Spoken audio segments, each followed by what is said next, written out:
এই জাতীয় সনদ প্রসঙ্গে আমি জানতে চাই, জাতীয় সনদে আপনার কোনো রাজনৈতিক দল যদি একমত পোষণ করে এবং পরবর্তীতে নির্বাচিত হয়ে যদি তারা পিছুপা হয়, সেক্ষেত্রে আসলে কিভাবে প্রোটেকশনটা কি, নিশ্চয়তা কি জাতীয় সনদ সবগুলো রাজনৈতিক দল মানবেই? সেটা সেটা হবে দুর্ভাগ্যজনক যে আমরা আমরা অতীতে আমরা সব কথা রাখিনি।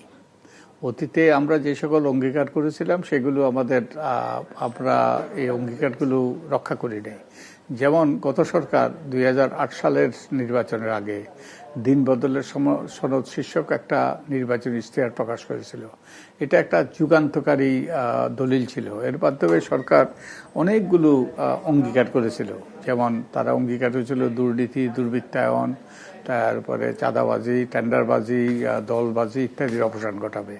তারা দলীয়করণ করবে না, যে রাজনৈতিক সংস্কৃতি পরিবর্তন ঘটাবে ইত্যাদি ইত্যাদি, এরকম আমূল পরিবর্তন করবে। কিন্তু দুর্ভাগ্যবশত নির্বাচনের পরে 2008-এর নির্বাচনের পরে যে সরকার ক্ষমতা এসছে শেখ হাসিনার নেতৃত্বে, সেই অঙ্গীকারগুলো অপূর্ণয় রয়ে গিয়েছে।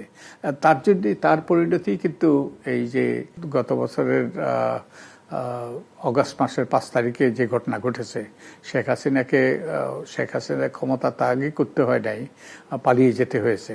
তো আমরা যদি অতীতের পথে হাঁটি তাহলে কিন্তু আমরা এই যে